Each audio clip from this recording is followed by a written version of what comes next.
সৈকত, সৈকত, হ্যাঁ এক কাজ কর, দোকানে যাবি।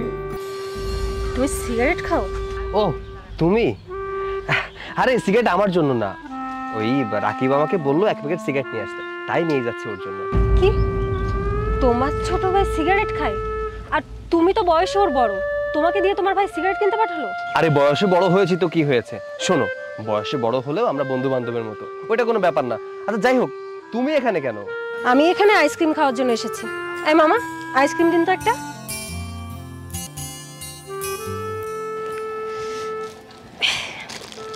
আচ্ছা শোনো, বিকালে তাহলে দেখা হচ্ছে, আমি এখন আসি। আর এই আইসক্রিমের বিলটা মামাকে দিয়ে দিও। আচ্ছা ঠিক আছে।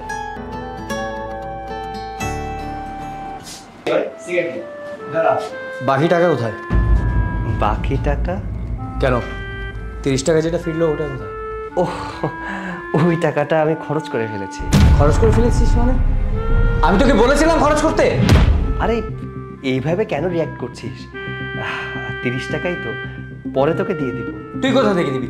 তুই তো এতিম ফকির, টাকা কোথা থেকে দিবি? তুই এইভাবে কেন কথা বলছিস? বাবা দেখো, ওকে পার্সোনাল কাজের জন্য বাইরে পাঠিয়েছিলাম 500 টাকা দিয়ে, ওখান থেকে 30 টাকা মেরে দিয়েছি। সে কি রে, এদিকে আমারও আলমারি থেকে 1 লাখ টাকা নেই। বাবা তুমি সব কি বলছো?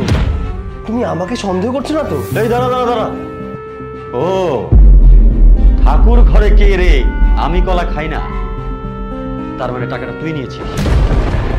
এই চুপ কর রাকিব, ওর রুমটা একটু সার্চ করে আয় তো। আরে রুম সার্চ করার কি আছে? আচ্ছা তুই যা। আরে আমি নেইনি, দেখ কথাটা শোন। বাবা বিশ্বাস করো, আমি কেন টাকা নিতে যাবো? আমি টাকা নেইনি। এখনই সব ফয়সালা হয়ে যাবে। বাবা ভুল বুঝছো, আমি কি কখনো টাকা নিয়েছি নাকি? Just wait and see. এই দেখো 1 লাখ টাকা ওর ব্যাগ থেকে পেয়েছি আমি। আরে তুই এসব কি বলছিস? আমার ব্যাগ থেকে কোত্থেকে টাকা আসবে? একদম চুপ কর।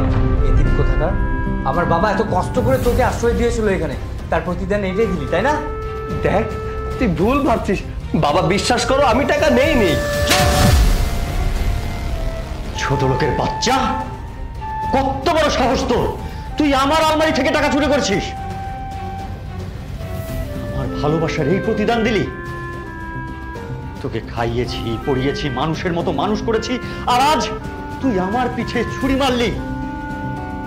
তোর বাবা মারা যাওয়ার পর আমি তোমার লাখ লাখ টাকা ঘরে পড়ে থাকে, আমি কখনো টাকা নেই না বাবা, বিশ্বাস করো আমি টাকা নেইনি। তোর মতন বেঈমান কোথায় থাকবে না থাকবে সেটা আমার চিন্তা নয়, প্রয়োজনে রাস্তার ফুটপাতে থাকবি। বের হ! বাবা, বাবা বের হ! গ্রাজুয়েশন কমপ্লিট করার পর জব করবে নাকি বাবার বিজনেস সামলাবে? আমি চাইলে বাবা বিজনেসে না করবে না, বাট আমার ইচ্ছা আছে নিজে কিছু করার। মানে কি, তোমার বাবার এত বড় বিজনেস থাকা সত্ত্বেও তুমি জব করবে? দেখো আমি বলতে চাচ্ছি কি, শিহাবকে কিন্তু আমার একটু সুবিধার মনে হয় না। কখন দেখবে তোমার বাবা সব সম্পত্তি নিজের নামে লিখে নিয়েছে। এতে সমস্যা কোথায়? এটা তো ওর অধিকার, তাই না? অধিকার মানে? ওর কথার মানেটা আমি বলছি। তুমি কি ভেবেছো ও আমার আপন ভাই? না, ও তো এতিম, রাস্তার ফকির, ওকে দয়া করে আমার বাবা বাসা নিয়ে আসছে। মানে কি? আমার কথা বিশ্বাস না হলে তুমি ওকে জিজ্ঞাসা করো। সৈকত, ও এসব কি বলছে? ও যা বলছে তা কি সত্যি? হ্যাঁ সত্যি, বাট তুমি এভাবে রিঅ্যাক্ট করছো কেন? তুমি তো আমাকে কখনো বলনি আজমল আঙ্কেলের আপন ছেলে তুমি না। তুমি তো আমাকে কখনো জিজ্ঞাসা করোনি, আর তাছাড়া তুমি আমাকে ভালোবাসো, আমি তার আপন ছেলে না পালিত ছেলে এতে কি আসে যায়? চুপ থাক ফকিরের বাচ্চা, তোর কাছে আমি কি জিজ্ঞেস করবো? হ্যাঁ, তুই এতদিন যাবত আমার সঙ্গে মিথ্যা কথা বলেছিস, তুই আমাকে মিথ্যা কথা বলে আমার সঙ্গে রিলেশন করেছিস। তুই কি করে ভাবলি তোর মতো ফকিরের সঙ্গে আমি রিলেশন করব, তোকে ভালোবাসবো, তোকে বিয়ে করব? ওটা আমার পক্ষে কখনোই পসিবল না, আমি তোকে কখনোই বিয়ে করব না, আর তোর এই স্বপ্নটা স্বপ্নই থেকে যাবে। শোন, আজকের পর থেকে তুই তোর এই চেহারাটা আমার সামনে কখনো আনবি না, এতিমের বাচ্চা কোথাকার।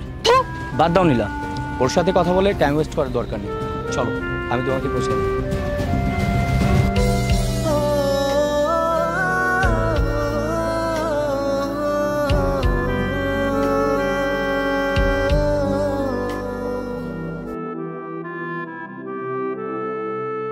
আমাকে কিন্তু বিয়ের পর 1 সপ্তাহের মধ্যে একটা গাড়ি কিনে দিতে। লোকের বাচ্চা, আরে আরে কি ব্যাপার, উঠুন উঠুন। আরে বাবা তুমি? চাচা, আপনি? আপনার এই অবস্থা কেন? সব পাপের ফল রে বাবা, পাপের ফল। তোমার সাথে যে অন্যায় করেছি সেই অন্যায়ের শাস্তি। তোমাকে বের করে দেওয়ার পর রাকিব আমার সহায় সম্পত্তি সব কিছু ওর নামে লিখিয়ে নিয়ে আমাকে ঘাড় ধাক্কা দিয়ে বাড়ি থেকে বের করে দেয় বাবা। কিন্তু বাবা পেট তো মানে না, আজ পেটের দায়ে আমি ভিক্ষা করছি বাবা। আপনি এসব কি বলছেন? আচ্ছা চাচা, আপনি কোনো চিন্তা করবেন না, আজ থেকে আপনি আমার সাথে থাকবেন, আমার সাথে চলুন। তোমার সাথে এত বড় অন্যায় করেছি, তারপরেও তুমি? হ্যাঁ, একদিন আপনি গলা ধাক্কা দিয়ে আমাকে রাস্তায় বের করে দিয়েছিলেন, আর আজকে আপনাকে রাস্তা থেকে তুলে নিয়ে আমি বাসায় যাচ্ছি। আরে মনি, তুমি এইখানে? তোমার এই অবস্থা কেন? হ্যাঁ, আমি এখানে। আমার অনেক খারাপ অবস্থা জানো তো। তোমার সাথে সেদিন দেখা করার পরে রাকিবের সঙ্গে আমার বিয়ে হয়ে যায়। রাকিবের সাথে বিয়ে হওয়ার পর থেকে না অনেকটা চেঞ্জ হয়ে যায়। রোজ রোজ বাইরে থেকে নেশা করে আসে, আর এসে ইচ্ছে মতো আমার উপর অত্যাচার করে। জানো তো, আমাকে প্রচুর মেরেছে। আমার শরীরের প্রত্যেকটা জায়গায় ওর মারের দাগ। আমি আর সহ্য করতে পারছি না, আমার জীবনটা পুরো অতিষ্ঠ হয়ে গেছে। বাসায় একটা কুকুর থাকলেও না সবাই তাকে দুবেলা ঠিকমতো খেতে দেয়, কিন্তু ওরা আমাকে ঠিকমতো খেতেও দেয় না। আমি আর সহ্য করতে পারছি না। হয়তো তোমার সঙ্গে আমি খারাপ ব্যবহার করেছি, তার ফলে এটা। থাক থাক, আর তোমার কিছু বলতে হবে না, আমি সবকিছুই বুঝতে পেরেছি। যে সুখের জন্য তুমি চলে গিয়েছিলে, হারিয়ে গেছে সব সুখ, তাই না? আচ্ছা যাই হোক, একটা কথা বলো তো, তুমি কি আমাকে আগের মতো ভালোবাসো? হ্যাঁ, তোমার কথা আমার খুব মনে পড়ে, কিন্তু কি করার, আমি নিজেই অপরাধী। আমি নিজেই তোমাকে ছেড়ে চলে এসেছি। কোন মুখ নিয়ে আমি তোমার সামনে গিয়ে দাঁড়াতাম বলো? আমি যদি তোমাকে সেই সুযোগটা দিতে চাই, তাহলে তুমি কি সেই সুযোগটা নেবে? সত্যি বলছো? তুমি আমাকে আরেকটা সুযোগ দিবে? আমি অবশ্যই তোমার সঙ্গে থাকতে চাই। ও আচ্ছা, তাহলে রাকিবের কি হবে? রাকিবের কি হবে সেটা আমি কিভাবে জানবো? আর আমার জানারও কোনো ইচ্ছে নেই। আমি এখন তোমার সঙ্গেই থাকতে চাই, কারণ এখন তোমার সব কিছু আছে। চলো, আজকে থেকে আমরা সব কিছু নতুন করে শুরু করব। চলো তো। ছাড়ো, অনেক হয়েছে। নাটক করতে করতে আমার জীবনটা তুমি শেষ করে দিয়েছো। আবার নতুন করে কি নাটক সাজাচ্ছ?